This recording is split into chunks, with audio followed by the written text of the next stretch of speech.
Hello, നമസ്കാരം. എല്ലാവർക്കും ജാഷി വയനാട് സ്റ്റോറീസിലേക്ക് ഹൃദയപൂർവ്വം സ്വാഗതം. കേൾക്കൂ കേൾക്കൂ കേട്ടുകൊണ്ടേയിരിക്കും. ഞാനും നിങ്ങളും നമ്മുടെ കഥകളും അല്ലേ. നമ്മളിപ്പോൾ കേട്ടുകൊണ്ടിരിക്കുന്നത് വൈഗ IPS എന്ന കഥയുടെ 19ാമത്തെ ഭാഗമാണ്. എല്ലാവർക്കും ഒരിക്കൽ കൂടി കഥയിലേക്ക് സ്വാഗതം. ആദ്യമേ തന്നെ ഒരു കാര്യം പറഞ്ഞുകൊള്ളട്ടെ. നമ്മുടെ കഥ കേൾക്കുമ്പോൾ തന്നെ ലൈക്കും കമൻറ്റും ഒക്കെ തന്നു തുടങ്ങുക. എന്നാൽ മാത്രമേ നമ്മുടെ വീഡിയോ കൂടുതൽ ആളുകളിലേക്ക് സജസ്റ്റ് ചെയ്യുള്ളൂ. ഫോളോ ചെയ്യാതെ ആരെങ്കിലും കേൾക്കുന്നുണ്ടെങ്കിൽ ഒന്ന് ഫോളോ ചെയ്ത് കൂടണേ. പിന്നെ നമ്മുടെ 9K മനോജ് ബ്രോ, നിങ്ങളെ കമൻറ്റ് ഞാൻ കണ്ടിട്ടില്ല. ഞാൻ കുറേ തപ്പിയിരുന്നു, പക്ഷേ കാണാൻ പറ്റുന്നില്ല. എന്തോ ഹൈഡായിപ്പോയതാണെന്ന് തോന്നുന്നു. ഒത്തിരി സങ്കടം ഒക്കെ ഉണ്ട്. കമൻറ്റ് കണ്ടില്ല എന്ന് ഞാനൊരു പരാതി കണ്ടിരുന്നു. അപ്പം ഒരു വലിയ ഹായ് അല്ലേ. ഞാൻ തുടക്കം മുതലേ എൻ്റെ കൂടെ ഉണ്ടായിരുന്ന ആളാണ് 9K മനോജ്. ഒത്തിരി സന്തോഷം, ഒത്തിരി സ്നേഹം. അപ്പം നമുക്ക് നോവലിലേക്ക് പോയാലോ. വൈഗ കാറ് മുമ്പോട്ടെടുത്തു. ഇരുട്ടിനെ കീറി മുറിച്ച് ഹെഡ്ലൈറ്റിൻ്റെ പ്രകാശം മുമ്പോട്ട് പായുമ്പോൾ വൈഗയുടെ മൊബൈൽ ശബ്ദിച്ചു. അഖിൽ കോളിങ്. പെട്ടെന്നവൾ വണ്ടി വഴിയോരം ചേർത്ത് നിർത്തി. എന്നിട്ട് കോൾ ബട്ടൺ അമർത്തി കാതോട് ചേർത്തു. അപ്പൂ. കാതിൽ വീണത് വാത്സല്യം നിറഞ്ഞ സ്വരം. അവൻ അപർണയെ വിളിക്കുകയാണ്. കോൾ അവളുടെ മൊബൈലിൽ നിന്നും ഡൈവേർട്ട് ചെയ്ത് തൻ്റെ മൊബൈലിലേക്ക് വന്നതറിയാതെ വൈഗ അതീവ ജാഗ്രതയോടെ അവൻ്റെ അടുത്ത വാക്കിന് കാതോർത്തു. അധ്യായം 39. അപ്പൂ, അഖിൽ വീണ്ടും പറയുന്നുണ്ട്. അമ്മയ്ക്കിപ്പോൾ നല്ല സുഖമുണ്ട്. നീ ലോക്കപ്പിലായെന്ന് കേട്ടപ്പോൾ പെട്ടെന്നൊരു വേരിയേഷൻ. പ്രഷർ അല്പം ഹൈ ആയി. ഡോക്ടർ ഇന്ന് വൈകുന്നേരം ചെക്ക് ചെയ്തു. പോരെങ്കിൽ ഞാനും അരികിലില്ലേ. പിന്നെ നീ എന്തിനാ അപ്പോൾ ടെൻഷനാകുന്നത്? നമ്മുടെ അമ്മയ്ക്കിപ്പോൾ ഒരു പ്രോബ്ലം ഇല്ല. Everything normal. ഓക്കെ. വൈഗ ശ്വാസം പോലും മടക്കി പിടിച്ചു. അപ്പോൾ അഖിൽ വിളിക്കുന്നു. അവൻ്റെ സ്വരത്തിൽ സംശയം. നീ എന്തൊന്നും മിണ്ടാത്തത്? നിനക്കെന്ത് പറ്റി? കരയാണോ? അപ്പോൾ നീയല്ലേ അപ്പുറത്ത്? പെട്ടെന്ന് അഖിൽ കോള് കട്ടാക്കി. വൈഗ മൊബൈലിലേക്ക് നോക്കി. വീണ്ടും അതേ നമ്പർ. അവൾ പഴയപടി ശബ്ദിക്കാതെ അറ്റൻഡ് ചെയ്തു. ഇത്തവണ അപ്പുറത്ത് ഒരു ശബ്ദവുമില്ല. അഖിലിന് കാര്യം മനസ്സിലായി. കോള് കട്ടായി. എങ്കിലും വൈഗ വിജയപൂർവ്വം ചിരിച്ചു. 1-ാം പടി കടന്നിരിക്കുന്നു. ഒരു ക്ലൂ കിട്ടിയിരിക്കുന്നു. രേണുകാൻ്റി ഏതോ ഹോസ്പിറ്റലിൽ അഡ്മിറ്റായിരിക്കുകയാണ്. കൂടെ തന്നെ ഉണ്ടാവും പ്രതാപങ്ങളും. അഖിൽ അവിടെ തന്നെയുണ്ട്. വൈഗയ്ക്ക് ആ കാര്യം തീർച്ചയായി. ട്രെയിനിൽ അപ്പർ ബർത്താണ് അപർണയ്ക്ക് റിസർവേഷനിൽ ലഭിച്ചത്. അവൾ നേരത്തെ തന്നെ കിടന്ന് ഉറക്കം പിടിച്ചിരുന്നു. അതുകൊണ്ട് ബെല്ലടിച്ച് തീരാറായപ്പോൾ അവൾ ഉണർന്നുള്ളൂ. അപ്പോഴേക്കും കോള് കട്ടായി. മൊബൈൽ വെച്ചിട്ട് വീണ്ടും തിരിഞ്ഞു കിടക്കുമ്പോഴാണ് പിന്നെയും ബെൽ ടൂൺ. നാശം. ആ വൈഗ IPS ആയിരിക്കും. ഇടയ്ക്ക് വിളിക്കുമെന്നവർ പറഞ്ഞിരുന്നു. ഉറങ്ങാനും സമ്മതിക്കില്ലല്ലോ. അരിശത്തോടെ അപർണ നമ്പർ എടുത്തു നോക്കി. അവരുടെ നമ്പറല്ല. അവർ വേറെ ഏതെങ്കിലും നമ്പറിൽ നിന്നും പരീക്ഷിക്കുകയായിരിക്കും. താൻ അവരുടെ പരീക്ഷണ വസ്തുവാണല്ലോ. അവൾ കോൾ അറ്റൻഡ് ചെയ്തു. അരിശത്തോടെ ചോദിച്ചു, എന്താ? ഞാനാ അപ്പു. മറുപുറത്ത് കേട്ടത് അഖിലിൻ്റെ സ്വരം. അവൻ മറ്റേതോ നമ്പറിൽ നിന്നും വിളിച്ചതാണ്. ഏട്ടാ. അപർണയ്ക്ക് പെട്ടെന്ന് സങ്കടം വന്നു. അവൾ കരഞ്ഞു. നീ കരയേണ്ട അപ്പോ, അലിവോടെ അഖിൽ പറഞ്ഞു. അപർണ കണ്ണീര് തുടച്ചു. അമ്മയ്ക്ക് എങ്ങനെയുണ്ട് ഏട്ടാ? കുറവുണ്ട്. അമ്മ കരയാണ് എപ്പോഴും. അഖിൽ അതിന് മറുപടി പറഞ്ഞില്ല. ചോദിച്ചത് മറ്റൊന്നാണ്. അപ്പോൾ ഞാൻ മുംബൈയും വിളിച്ചിരുന്നു. നീയാണോ കോൾ അറ്റൻഡ് ചെയ്തത്? ഏട്ടൻ മുംബൈ വിളിച്ചിരുന്നോ? ഉവ്. ആരോ അറ്റൻഡ് ചെയ്യുകയും ചെയ്തു. തിടുക്കത്തോടെ അഖിൽ പറഞ്ഞു. നീ നിൻ്റെ മൊബൈലിലെ കോൾ ഡൈവേർട്ട് ചെക്ക് ചെയ്യൂ. എൻ്റെ നമ്പർ ഡൈവേർട്ട് ആയിട്ടുണ്ടോയെന്ന്. അപർണ വേഗം കോൾ ഡൈവേർട്ട് ചെക്ക് ചെയ്തു. ഏട്ടാ, അവൾ വെപ്രാളത്തോടെ പറഞ്ഞു. ഏട്ടൻ്റെ നമ്പർ വൈഗ IPSൻ്റെ നമ്പറിലേക്ക് ഡൈവേർട്ട് ചെയ്തിരിക്കുകയാണ്. അപ്പോൾ പുതിയ മൊബൈൽ വാങ്ങിത്തന്ന് അവർ ബുദ്ധിപൂർവ്വം കളിച്ചതാണല്ലേ. ഇനി എന്തു ചെയ്യും? അവർ കളിക്കുകയല്ലേ. അവർക്ക് ഞാൻ ശരിക്കുള്ള കളി കാട്ടിക്കൊടുക്കാം. എന്തിനാണ് ഏട്ടാ അതൊക്കെ? അപർണയ്ക്ക് വീണ്ടും കരച്ചിൽ വന്നു. സൂക്ഷിക്കണേ ഏട്ടാ. മറുപടി ഉണ്ടായില്ല. കോള് കട്ടായി. വൈകിയപ്പോൾ വണ്ടിയിലിരുന്ന് മൊബൈൽ കമ്പനി ഓഫീസിലെ സ്റ്റാഫുമായി സംസാരിക്കുകയായിരുന്നു. മാഡം, ആ നമ്പർ ഇപ്പോഴും ഏറ്റുമാനൂർ ടൗൺ പരിധിയിൽ തന്നെയാണ്, അയാൾ പറഞ്ഞു. വൈകിക്ക് തീർച്ചയായി. ഏറ്റുമാനൂർ ടൗണിനടുത്ത് ഒരു ഹോസ്പിറ്റലേ ഉള്ളൂ, വിമല ഹോസ്പിറ്റൽ. അവിടെ തന്നെ ഉണ്ടാവും രേണുകാൻ്റെയും പ്രതാപങ്ങളും അഖിലും. ഒറ്റ വീശലിന് 3 പേരും വലയിലാകും. ഗോപനെ വിളിച്ചു പറഞ്ഞാൽ മതി. ഈ സെക്കൻഡിൽ തന്നെ 3 പേരെയും അയാൾ പൊക്കും. പക്ഷെ വേണ്ട, ഇത് ഗോപനോ SP തൽക്കാലം അറിയണ്ട. അവനെ ഈ വൈകിക്ക് തന്നെ കിട്ടണം. തൻ്റെ ദയമോളെ കൊന്നവൻ, അതും കൂട്ടം ചേർന്ന് മൃഗീയമായി. അവനെ തൻ്റെ കയ്യിലിട്ട് പിച്ചിക്കീറണം, ഇഞ്ചിഞ്ചായി കൊല്ലണം. എന്നാലേ തൃപ്തിയാകൂ. വൈഗ മൊബൈൽ ഒടിഞ്ഞു പോകും വിധം കൈക്കുള്ളിലിട്ട് തിരിച്ചു. പിന്നെ വണ്ടി സ്റ്റാർട്ട് ചെയ്തു. YWCAയിലേക്കല്ല, അമ്പാടിയിലേക്ക്. ഹെഡ്ലൈറ്റുകളുടെ വെളിച്ചം മുമ്പോട്ട് നീങ്ങി വഴിയൊരുക്കി. കാർ അമ്പാടിയിലെ ഗേറ്റ് കിടക്കുമ്പോൾ അവൾ കണ്ടു. സിറ്റൗട്ടിൽ തന്നെ ഇരിക്കുന്നു ഈശ്വരിയും ദേവികയും. താൻ തിരിച്ചു ചെല്ലുമെന്നുള്ള പ്രതീക്ഷയാണ് ആ ഇരിപ്പിൻ്റെ പിന്നിലെന്ന് അവൾക്ക് മനസ്സിലായി. അവളെ കണ്ടതും ഇരുവരുടെയും മുഖം പ്രകാശിച്ചു. എൻ്റെ പൊന്നുമോളിങ് വന്നല്ലോ. ദേവിക അവളെ നെഞ്ചോട് ചേർത്ത് പിടിച്ചു. ഇങ്ങോട്ട് വരാതെ ഞാൻ പിന്നെ എങ്ങോട്ട് പോകാനമ്മേ? വൈക ചെറുതായി ചിരിച്ചു. നിങ്ങളല്ലാതെ എനിക്ക് വേറെ ആരാ ഉള്ളത്? കണ്ടോ ദേവികെ, ഞാൻ പറഞ്ഞില്ലേ നമ്മുടെ മോൾക്ക് ഇപ്പോൾ ഒരു മാറ്റമില്ലെന്ന്. ഈശ്വരിയും വൈകയെ തഴുകി. അമ്മ എന്തിനാ ഇവിടെ ഇറങ്ങിയിരിക്കുന്നത്? രാത്രി വൈകിയല്ലോ, നല്ല തണുപ്പായി, ജലദോഷം പിടിക്കില്ലേ? അച്ചമ്മയുടെ വെള്ളിനീൽ ഇഴവിരിഞ്ഞ് മുടിയിഴകളായി തഴുകിക്കൊണ്ട് ചോദിച്ചു. ഓ, ഒരു രോഗവും പിടിക്കില്ല കുഞ്ഞെനിക്ക്. അവളെ തഴുകി ചേർത്ത് പിടിച്ച് സിറ്റൗട്ടിൽ നിന്നും ഹാളിലെ വെള്ള മാർബിളിലേക്ക് കാലെടുത്ത് വയ്ക്കുമ്പോൾ ഈശ്വരി തുടർന്നു. എൻ്റെ പെൺമക്കളെ ആക്ഷേപിച്ചതുപോലെ എന്നെ എങ്ങനെ ഇട്ടേക്കുക? ഇനി ഏതാണ്ടൊക്കെ ഒരുപാട് അനുഭവിക്കാൻ. അച്ചമ്മയ്ക്ക് എത്ര ആയുസ് കൂട്ടിക്കിട്ടിയാലും എനിക്ക് സന്തോഷമുള്ളൂ, വൈക പറഞ്ഞു. ഒരു നല്ല അമ്മ, നല്ല അമ്മായിയമ്മ, നല്ല മുത്തശ്ശി. അച്ചമ്മ പുണ്യവതിയാണ് പോരെ? ഈശ്വരി കൊച്ചുമകളുടെ പുകഴ്ത്തലിൽ വീണു. ഹൃദ്യമായി ചിരിച്ചു, സന്തോഷിച്ചു. അപ്പോഴാണ് എതിരെ ട്രോളി ബാഗുകൾ മാർബിൾ തറയിലൂടെ വലിച്ചുകൊണ്ട് സാവിത്രി അവർക്കരികിലേക്ക് വന്നത്. പിന്നാലെ ഉണ്ടായിരുന്നു സാജനും. നിങ്ങളിനിയും പോയില്ലേ? അവരെ രണ്ടാളെയും കണ്ടപാടെ വൈക ചോദിച്ചു. ഇരുവരുടെയും മുഖം കറുത്തു. പോകാമെന്നിവൻ പറഞ്ഞതാ, സാവിത്രി അമർഷത്തോടെ പറഞ്ഞു. നീ വന്നിട്ട് മതിയെന്ന് പറഞ്ഞത് ഞാനാ. ദാണ്ടേ ബാഗുകളും പരിശോധിച്ചോ. ഞങ്ങളിവിടുത്തെ മുതൽ വല്ലതും കടത്തിക്കൊണ്ട് പോകുന്നുണ്ടോയെന്ന്. വൈക തുറച്ചു നോക്കി. നോക്കണ്ട, നീ വലിയ പോലീസല്ലേ. നീ വിചാരിച്ചാലേ ഞങ്ങൾക്കെതിരെ ഏത് കള്ളക്കേസും കെട്ടിച്ചമച്ചുണ്ടാക്കാം. വൈക അരിശം കടിച്ചൊതുക്കി. ഈശ്വരിക്കും അരിശം വന്നു. സാവിത്രി, കള്ളക്കേസുണ്ടാക്കാനും അകത്താക്കാനും നിൽക്കാണ്ട് നീ വേഗം പോകാൻ നോക്ക്, അവർ പറഞ്ഞു. അമ്മയ്ക്ക് എന്നോട് ഇങ്ങനെ പറയാൻ എങ്ങനെ തോന്നുന്നമ്മേ? അമ്മയും കൊട്ടി കൊച്ചിലെ വീട്ടിൽ കൊണ്ടുപോയി എത്ര നാൾ ഞാൻ പൊന്നുപോലെ നോക്കിയതാ അമ്മേ. ചെറായ ബീച്ചിലും മറൈൻ ഡ്രൈവിലുമൊക്കെ കൊണ്ടുപോയതല്ലേ, അതൊക്കെ അമ്മ മറന്നു. സാവിത്രി കണ്ണീരൊഴുക്കി. ആ, വയസ്സായില്ലേ, മറവി ഇത്തിരി കൂടുതലാ, ഈശ്വരി സമ്മതിച്ചു. അമ്മ ഇരുന്ന് അനുഭവിക്കും, നോക്കിക്കോ. സാവിത്രി പ്രാഗി. ഈശ്വരി പുഞ്ചിരിച്ചു. വാടാ. സാജൻ്റെ കയ്യിൽ പിടിച്ച് സാവിത്രി വലിച്ചു. നമുക്കിനി ഒരു നിമിഷം ഇവിടെ നിൽക്കണ്ട. മേലിൽ ഇങ്ങോട്ട് വരികയും വേണ്ട. നമുക്കിനി ഇവിടെ ആരുമില്ല. അമ്മയ്ക്ക് പിന്നാലെ സാജൻ 2 അടി വെച്ചു. അടിയേറ്റ മൂർഖൻ പത്തി വിടർത്തുന്നത് പോലെ അവനൊന്ന് നിന്നിട്ട് വൈകിക്ക് നേരെ തിരിഞ്ഞു നോക്കി. നിന്നെ ഒരുപാട് സ്നേഹിച്ചു, സ്വന്തമാക്കാൻ ആഗ്രഹിച്ചു. ഞാൻ ചെയ്തു പോയത് തെറ്റാണെന്ന് എനിക്ക് തോന്നിയിട്ടില്ല, സാജൻ കർക്കശമായി പറഞ്ഞു. ഇവിടെ നിന്നിറങ്ങിയാലും നിന്നെ സ്വന്തമാക്കാൻ വേണ്ടി ഞാൻ എന്തും ചെയ്യും, എന്തും ചെയ്യും. ഇതെൻ്റെ വാശിയാണ്. അത്രയും കൂടി പറഞ്ഞിട്ട് സാജൻ മുമ്പോട്ട് നടന്ന് ഹാളിൻ്റെ വാതിൽ കടന്ന് സിറ്റൗട്ടിലേക്ക് ഇറങ്ങി. അവിടെ നിന്നും മുറ്റത്തേക്കും. മുറ്റത്ത് കിടന്നിരുന്ന അവൻ്റെ കാറ് സ്റ്റാർട്ടായി. സാവിത്രി കയറിയിരുന്നതോടെ സർവ്വവാശിയും തീർക്കുന്ന മട്ടിൽ സാജൻ കാർ പായിച്ചു വിട്ടു. ഗേറ്റ് കടന്ന് കാറിൻ്റെ പിന്നിലെ ചുവന്ന വെളിച്ചം മറിയുന്നത് വൈക നോക്കി നിന്നു.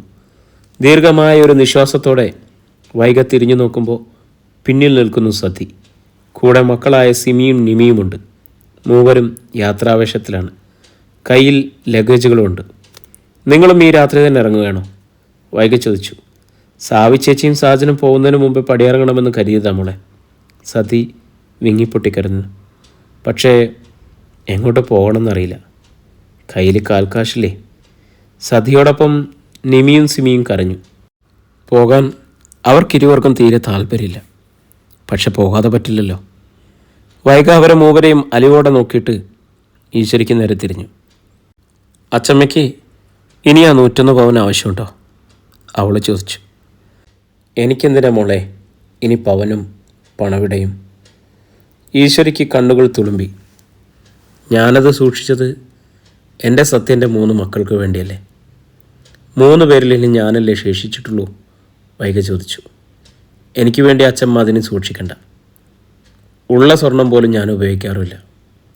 അവളുടെ കാതും കഴുത്തും അപ്പോഴും നഗ്നമാണെന്ന് ഈശ്വരിയും ദേവികയും കണ്ടു. അച്ചമ്മ ആ സ്വർണം സതിയാൻറ്റിക്ക് കൊടുത്തേക്ക്. സ്വന്തം മോളല്ലേ, കടം കയറി ജയിലിൽ പോകാണ്ട് സൂക്ഷിക്കട്ടെ. അത് ശരിയമ്മേ. അമ്മ അത് സതിക്ക് കൊടുത്തേക്ക്, ദേവികയും പറഞ്ഞു.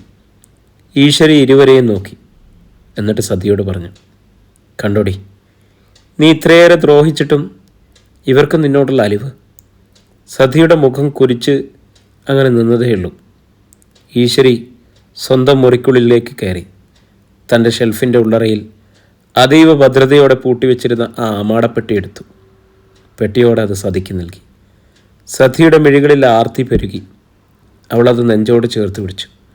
എന്നിട്ട് പുറത്തേക്ക് നീങ്ങി. വൈക തടഞ്ഞു. രാത്രി വളരെ വൈകി. ഈ പെൺകുട്ടികളെയും കൊണ്ട് സതിയാൻറ്റി ഇപ്പോഴിറങ്ങണ്ട, പുലർന്നിട്ട് പോയാൽ മതി. സതി സമ്മതിച്ചു. എന്നിട്ട് മക്കളെയും കൂട്ടി ആഭരണപ്പെട്ടിയുമായി അകത്തേക്ക് നീങ്ങി. വൈക ഉള്ളിലേക്ക്. അവളുടെ തലച്ചോറിനുള്ളിലേക്ക് വീണ്ടും അഖിലിൻ്റെ പേര് ഇരമ്പിക്കയറി വന്നു. അവനെ പിടികൂടിയേ തീരൂ. എങ്ങനെയും അതിനുള്ള പദ്ധതികളിലേക്ക് അവൾ കൂപ്പുകുത്തി. പുലർച്ചെ ചായക്കപ്പുമായി ഹാളിലെത്തി പത്രത്തിലേക്ക് അവൾ ശ്രദ്ധിച്ചു. കൈക്കൂലി കേസ് വിജിലൻസിന് പറ്റിയ അബദ്ധം. പത്രത്തിൻ്റെ മുൻപേജിൽ തന്നെ വാർത്തയുണ്ട്. ACP വൈഗ IPSനെതിരെ ഉണ്ടായ കൈക്കൂലി കേസ് ആരോ അവരെ ട്രാപ്പിലാക്കി മനഃപൂർവ്വം ഉണ്ടാക്കിയതാണെന്ന് തെളിഞ്ഞ സ്ഥിതിക്ക് അവർക്കെതിരെ കൈക്കൊണ്ടിരുന്ന എല്ലാ നിയമ നടപടികളും നിരുപാധികം പിൻവലിച്ചുവെന്നും യഥാർത്ഥ പ്രതിയെ പോലീസ് അന്വേഷിക്കുകയാണെന്നും ഉടനെ അറസ്റ്റ് ഉണ്ടാവുമെന്നും വിജിലൻസ് SP രാമനാഥൻ പത്രസമ്മേളനത്തിൽ അറിയിച്ചു. വൈഗ ഉള്ളിച്ചിരിച്ചു. അപ്പോൾ SP രാമനാഥന് തന്നെ ഭയമുണ്ട്. കൊള്ളാം മാഡം. വാതുക്കൽ നിന്നും വിളിയുയർന്നു. വൈഗ പത്രത്തിൽ നിന്നും മുഖമുയർത്തി നോക്കി. ഗാർഡ് സന്തോഷാണ്, യൂണിഫോമിലല്ല. വരു സന്തോഷ്. വൈഗ അകത്തേക്ക് ക്ഷണിച്ചു. സന്തോഷ് ഹാളിനുള്ളിലേക്ക് കയറി വന്നു. ഒരു കവർ വെച്ച് നീട്ടി. എല്ലാം ഓക്കെ ആയിട്ടുണ്ട് മാഡം. വൈഗ ആ കവർ വാങ്ങി. നന്നായി. പിന്നെ മാഡം? വൈഗ നോക്കി. മാഡം പറഞ്ഞതിനനുസരിച്ച് ഇന്നലെ രാത്രി തന്നെ ഞാൻ വിമല ഹോസ്പിറ്റലിൽ പോയി ചെക്ക് ചെയ്തു. എന്നിട്ട് രേണുക എന്ന ഒരു പേഷ്യൻറ്റിനെ അവിടെ അഡ്മിറ്റ് ചെയ്തിട്ടില്ല മാഡം. അവളുടെ നെറ്റി ചുളിഞ്ഞു. ഒളിവിൽ താമസിക്കുന്നവർ ഹോസ്പിറ്റലിൽ ഒറിജിനൽ പേര് നൽകുമെന്ന് കരുതിയ നമ്മൾക്കാണ് മണ്ടത്തരം പറ്റിയത്. പേരും അഡ്രസ്സും മാറ്റിയിട്ടുണ്ടാവണം മാഡം. ശരി. വൈഗ തൻ്റെ മൊബൈലിൽ നിന്നും സന്തോഷിൻ്റെ മൊബൈലിലേക്ക് 3 ഫോട്ടോകൾ സെൻഡ് ചെയ്തു. രേണുക, പ്രതാപൻ, അഖിൽ. സന്തോഷ് ആ ഫോട്ടോസിലേക്ക് നോക്കി. ഇതാണോ 3 പേര്? ആ ഹോസ്പിറ്റലിൽ ഏതെങ്കിലും ഒരു റൂമിൽ ഇവരുണ്ടാകും. സന്തോഷ് അവിടെ ഒന്നുകൂടി വാച്ച് ചെയ്യണം. ഒരു കുഞ്ഞും അറിയരുത്. Okay madam. സന്തോഷ് യാത്ര പറഞ്ഞിറങ്ങിയപ്പോൾ വൈഗ മുറിക്കുള്ളിലേക്ക് നോക്കി വിളിച്ചു. സതി ആൻറ്റി. സതി മടക്കയാത്രയ്ക്കുള്ള തയ്യാറെടുപ്പിൽ തന്നെയായിരുന്നു. മക്കളെയും കൂട്ടി അവർ ഇറങ്ങി വന്നു. മുഖം കടുപ്പിച്ച് തന്നെയായിരുന്നു. വൈഗ കയ്യിലിരുന്ന കവർ വച്ച് നീട്ടിക്കൊണ്ട് പറഞ്ഞു, ഉച്ച കഴിഞ്ഞ് 3:30 ഫ്ലൈറ്റ്. ഇതിൽ 3 പേർക്കുള്ള ടിക്കറ്റ് ഉണ്ട്. സതിക്ക് സന്തോഷമായി.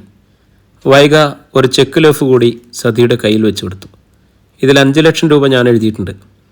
പണം ദുബായിൽ നിങ്ങളുടെ ബാങ്ക് അക്കൗണ്ടിലേക്ക് ട്രാൻസ്ഫർ ചെയ്തേക്കാം. സതിയുടെ മുഖത്ത് അമ്പരപ്പ് നിറഞ്ഞു. 100 നന്ദിയുണ്ട് മോളെ. അവൾ കൈകൂപ്പി. നന്ദി വേണ്ട. വൈഗയുടെ ശബ്ദം കറന്തു. മരിച്ചുപോയ എൻ്റെ സഹോദരിമാരുടെ സ്വത്തുവിഹിതം സൂത്രത്തിൽ കൈക്കലാക്കാൻ പ്ലാൻ ചെയ്ത് എത്തിയതാണ് നിങ്ങളെന്ന് എനിക്കറിയാം. മുഴുവൻ കൈയടക്കാൻ വേണ്ടി എന്നെ കൂടി കൊന്നില്ലല്ലോ. മഹാഭാഗ്യം. സതി വിളറി. ഈ ചെക്കിലുള്ളത് മിത്രയുടെയും ദയയുടെയും വീതം സ്വത്തല്ല. അനാഥശാലയ്ക്ക് വിട്ടുകൊടുത്താലും അത് നിങ്ങൾക്ക് തരികയില്ല. ഇതെൻ്റെ ശമ്പളമാണ്. ഓരോ മാസവും ഞാൻ ബാങ്കിലിട്ടത്. പൂർണ്ണ മനസ്സോടെ തരികയാണ്. ദേവികയും ഈശ്വരിയും ശബ്ദം കേട്ട് ആളിൽ വന്ന് നിൽക്കുന്നുണ്ടായിരുന്നു. അച്ചമ്മയുടെ സ്വർണം വിറ്റ് കടം വീട്ടിക്കഴിഞ്ഞാലും തൽക്കാലം പിടിച്ചു നിൽക്കാൻ വേണ്ടിയാണ് ഈ പണം. ഇതുകൊണ്ട് രക്ഷപ്പെട്ടോണോ? സതി വീണ്ടും കൈകൊട്ടി. എന്നോട് ക്ഷമിക്കണേ മോളെ. നിന്നെ ഉപദ്രവിക്കാൻ ഞാൻ ശ്രമിച്ചു പോയല്ലോ. കുമ്പസാരം വേണ്ട. അവൾ കർക്കശമായി. എന്നിട്ട് സതിക്കരിയിൽ യാത്രയ്ക്ക് തയ്യാറായി നിൽക്കുന്ന സിമിയെയും നിമിയെയും നോക്കി. ശരീരവടവുകൾ എടുത്തു കാണിക്കുന്ന ഡ്രസ്സും ഓവർ മേക്കപ്പും. പ്രായമായ മക്കൾക്ക് ഇത്തരം ഡ്രസ്സുകൾ അമ്മമാർ കൊടുക്കരുത്. വൈക വിരൽ ചൂണ്ടി. പോലീസിലായതുകൊണ്ട് കാണരുതാത്ത ഒരുപാട് കാഴ്ചകൾ ദിവസേന കാണുന്നു. കൂടുതൽ അമ്മമാരും പെൺകുട്ടികളെ ക്ഷണിച്ചു വരുത്തുന്ന അപകടങ്ങളിലേക്കാണ്. അത് ഒഴിവാക്കുന്നതാണ് നല്ലത്. സിമി പഠിക്കാൻ മോശമായ സ്ഥിതിക്ക് ആൻറ്റി വേഗം അവളുടെ വിവാഹം നടത്താൻ നോക്കുക. എൻ്റെയും ആഗ്രഹം അതാണ് മോളെ. സതിക്ക് ഉത്സാഹമല്ലി. വൈക ഒരു നനഞ്ഞ മണ്ണാണെന്നും കൂടുതൽ കുഴിച്ചാൽ കൂടുതൽ വാരിയെടുക്കാമെന്നും അവൾക്ക് തോന്നി. ഞാൻ അവിടെ ചെന്നാൽ ഉടനെ ഒരു പയ്യനെ കണ്ടെത്താം മോളെ. എന്നിട്ട് ഞാൻ മോളെ അറിയിക്കാം. വേണ്ട, അറിയിപ്പൊന്നും വേണ്ട. സതിയെ ആകെ ഒന്ന് അളന്നിട്ട് അവൾ പറഞ്ഞു. അറിയിച്ചാൽ ഇനിയും കിട്ടുമെന്ന് വിചാരമുണ്ടെങ്കിൽ അത് വേണ്ട. സതി വിളറി. വൈക കലികൊണ്ടു. എൻ്റെ വീട്ടിൽ കയറി പറ്റിയിട്ട് എന്നെ ചതിക്കാൻ അടിവരയിട്ട് പ്ലാൻ ചെയ്ത നിങ്ങളെ തൂക്കിയെടുത്ത് ലോക്കപ്പിലിടുകയാണ് വേണ്ടത്. അത് ചെയ്യാത്തത്, ഇത്രയൊക്കെ ചെയ്തു തന്നതും നിങ്ങളും ഭർത്താവും ദുബൈയിലെ ജയിലിലായ ദാ ഈ നിൽക്കുന്ന പെൺമക്കളുടെ ശരീരം മാംസക്കഴുകന്മാർ പിച്ചിക്കീറരുത് എന്ന് ഓർത്തിട്ടാണ്. അവൾ ശക്തമായി കിതച്ചു.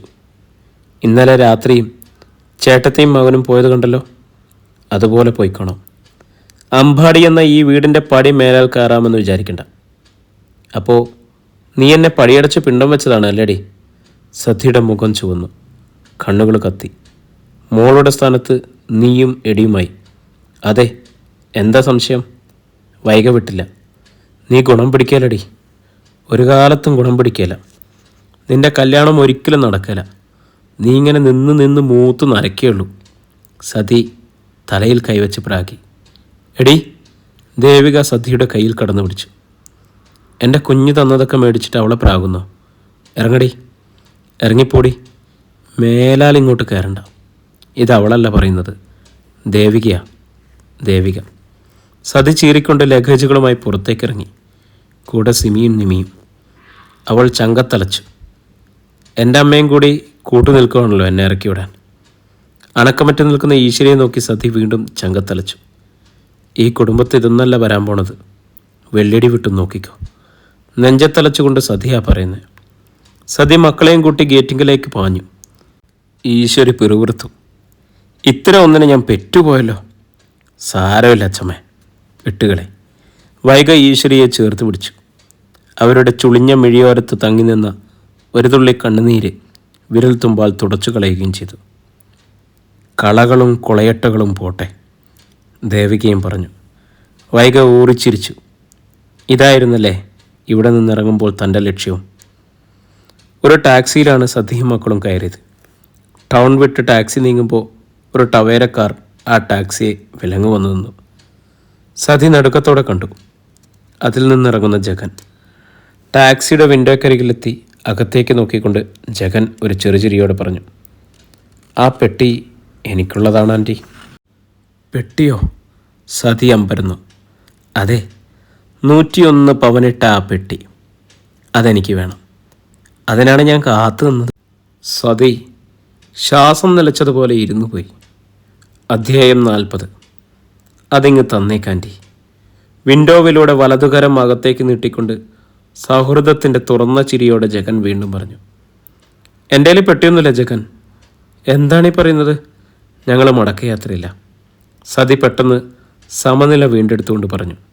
മടങ്ങിക്കോ, ഞാൻ കൂടി വരാം യാത്രയാക്കാൻ. പക്ഷേ ആഭരണപ്പെട്ടി എനിക്ക് കിട്ടിയേ തീരൂ. ജഗൻ അപ്പോഴും ചിരിച്ചു. ജഗൻ, എൻ്റെ പെട്ടിയൊന്നുമില്ലെന്ന് പറഞ്ഞില്ലേ? ഡോറിൽ നിന്ന് കൈയെടുക്ക്. ജഗൻ അനങ്ങിയില്ല. ഡ്രൈവർ വണ്ടിയെടുക്ക്. സതി ഡ്രൈവർക്ക് നേരെ തിരിഞ്ഞു. വണ്ടി ഒരടി മുന്നോട്ട് നീങ്ങിയ നിന്നെ കൊന്നിടും ഞാനിവിടെ. ജഗൻ പെട്ടെന്ന് കൈത്തോക്കെടുത്തു. ഡ്രൈവർ നടുങ്ങി. സതിയും ഭയന്നു. നിങ്ങളുടെ കയ്യിൽ 101 പവനുള്ള ആഭരണപ്പെട്ടിയുണ്ട്. അത് കൃത്യമായി അറിഞ്ഞിട്ട് മേടിക്കാൻ തന്നെയാണ് കാത്തുനിന്നത്. ദ്രോഹി. സതി പല്ലു കടിച്ചു. ആഭരണപ്പെട്ടി തൻ്റെ കയ്യിൽ തന്നിട്ട് വൈക തന്നെ ഒറ്റിയിരിക്കുന്നു. ജഗൻ സാജനെ കാട്ടിക്കൊടുത്തതിൻ്റെ പ്രത്യുപകാരം. അവൾ ഗുണം പിടിക്കില്ല. സതി മനസ്സിൽ പ്രാഗി. പെട്ടിയെടുക്കാൻ്റെ. ജഗൻ്റെ സ്വരത്തിൽ ഗൗരവം വന്നു. ഞാൻ തരില്ല. ആഭരണപ്പെട്ടി വെച്ച ബാഗ് മടിയിലേക്ക് അമർത്തിപ്പിടിച്ചുകൊണ്ട് സതി പറഞ്ഞു. അങ്ങനെ അങ്ങ് തരാതിരുന്നാൽ പറ്റില്ലല്ലോ. അയാളുടെ സ്വരം കെടുത്തു. ഹേയ്, നിങ്ങളെന്താണ് ചെയ്യുന്നത്? ഞാൻ പോലീസിനെ വിളിക്കും. അല്ലെങ്കിൽ വണ്ടിയൊന്ന് വിട്, ഡ്രൈവർ പറഞ്ഞു.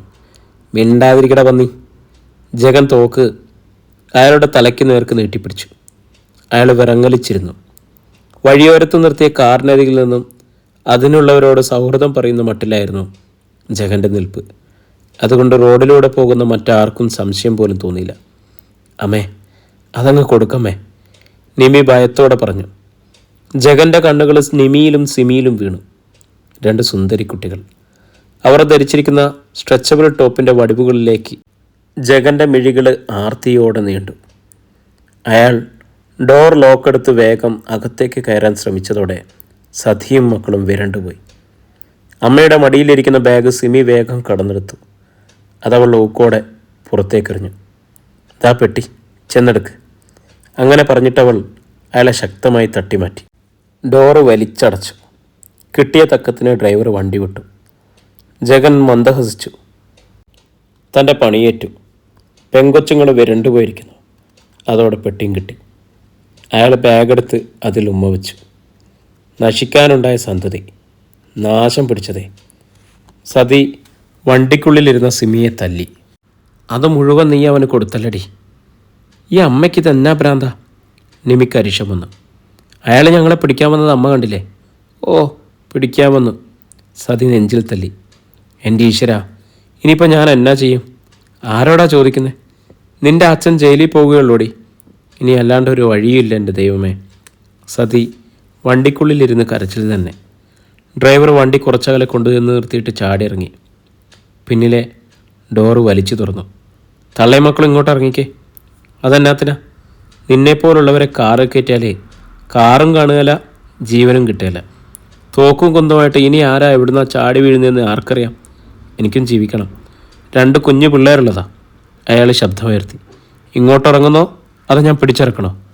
നിങ്ങളിത് തന്നെ കലിതുള്ളുന്നേ? സതി ചോദിച്ചു. തള്ളേ, കൂടുതൽ ചോദ്യം ഷോയും ഒന്നും വേണ്ട. മര്യാദയ്ക്ക് ഇറങ്ങിക്കോ, അല്ലെങ്കിൽ ഞാൻ പോലീസിനെ വിളിക്കും. ഡ്രൈവർ ചൂടായി തന്നെ നിന്നു. പോലീസ് എന്ന് കേട്ടതോടെ സതി മക്കളെയും കൂട്ടി വെളിയിലേക്ക് കുതിച്ചിറങ്ങി. പോലീസിനെ അറിയിച്ചാൽ തീർച്ച വൈകിയും എത്തും. അവളെ ഇനി ഒരിക്കൽ കൂടി നേരിടാൻ വയ്യ. ഡ്രൈവർ വേഗം വണ്ടിക്കുള്ളിലേക്ക് ചാടിക്കയറിയിരുന്നു. അത് സ്റ്റാർട്ടാക്കി. മുമ്പോട്ടെടുക്കും മുമ്പ് പുറത്തേക്ക് നോക്കിയിട്ട് അയാൾ പറഞ്ഞു. പെട്ടിക്കകത്ത് സ്വർണം വെച്ച് ഇക്കാലത്ത് ആരെങ്കിലും യാത്ര ചെയ്യുമോ ചേച്ചി? വിറ്റ് ക്യാഷ് ബാങ്കിലിട്ട് സ്വസ്ഥമായി പോയാൽ പോരെ? മനുഷ്യരെ കുറ്റവാളിയാക്കുന്നത് നിങ്ങളെപ്പോലുള്ള വിവരം കിട്ട സ്ത്രീകളാണ്. പറഞ്ഞിട്ട് അയാൾ വണ്ടി ഇട്ടു. അയാൾ പറഞ്ഞത് മുഴുവൻ കേട്ട് വഴിയോരത്ത് സതി നിന്നു. അരികിൽ പെൺമക്കൾ, താഴെ ലഗേജ്. സതിക്ക് മനസ്സിലായി ഇനി മുകളിൽ ആകാശവും താഴെ ഭൂമിയും മാത്രമാണെന്ന്. കൊച്ചിൻ ഇടപ്പള്ളി റോഡിലുള്ള സ്വന്തം വീട്ടിലായിരുന്നു അപ്പോൾ സാവിത്രി. ഡൈനിങ് ടേബിളിൽ ആവി വറക്കുന്ന ഇഡ്ഡലിയും സാമ്പാറും കണ്ടുകൊണ്ടാണ് ജോലി സ്ഥലത്തേക്ക് പോകാൻ ഇറങ്ങിയ ഗണേശൻ വന്നിരുന്നത്. പ്ലേറ്റ് അയാൾക്ക് മുമ്പിലേക്ക് വെച്ച് സാവിത്രി അതിലേക്ക് 3 ഇഡ്ഡലി പെറുക്കിയിട്ടു. സാമ്പാർ ഒഴിച്ച് കൂടെ ഒരു മുട്ട ഓംലേറ്റും വെച്ചു. എത്ര ദിവസമായി ഭാര്യയുടെ കൈകൊണ്ട് വിളമ്പിയ ആഹാരം കഴിച്ചിട്ട്? ഗണേശൻ ഇഡ്ഡലി പൊട്ടിച്ച് വായിൽ വെച്ച് രുചിയോടെ ചവച്ചു. ഇടയ്ക്കൊക്കെ ഭാര്യ അടുത്തില്ലാത്തതിൻ്റെ വിഷമവും ഭർത്താവ് അറിയണം. സാവിത്രി ഊറിയ ചിരിയോടെ പറഞ്ഞു. അറിഞ്ഞല്ലോ.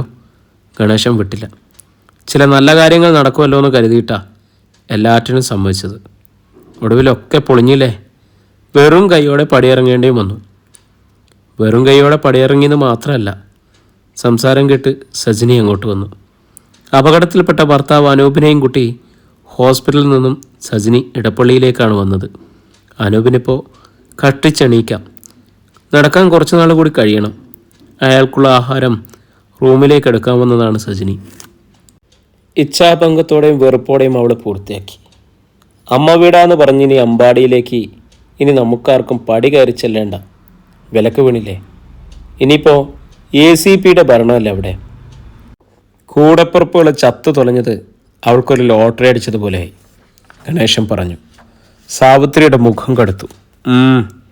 അവൾക്കടിച്ച ലോട്ടറിയുമായി അവളെ ഞാൻ സുഖിപ്പിക്കത്തില്ല. സാവിത്രിക്ക് പ്രവർത്തിക്കാൻ അമ്പാടിയിൽ താമസിക്കണമെന്നില്ല. ഇവിടെ ഇടപ്പള്ളിയിലിരുന്നാലും മതി. അപ്പോഴാണ് പുറത്ത് കോളിംഗ് ബെല്ലടിച്ചത്. സാജനായിരിക്കും, സാവിത്രി പറഞ്ഞു. രാവിലെ ഉണർന്നപാടെ പോയതവൻ. എവിടേക്കാണെന്ന് പോലും പറഞ്ഞില്ല. നീ ചെന്ന് വാതിൽ തുറക്കടി. സജനി മുൻവശത്ത് വന്നു. വാതിൽ തുറന്നു. വാതിലിനപ്പുറത്ത് നിന്നിരുന്നത് സതിയും മക്കളുമാണ്. അവരെ കണ്ടതും സാവിത്രിയും അന്താളിച്ചു.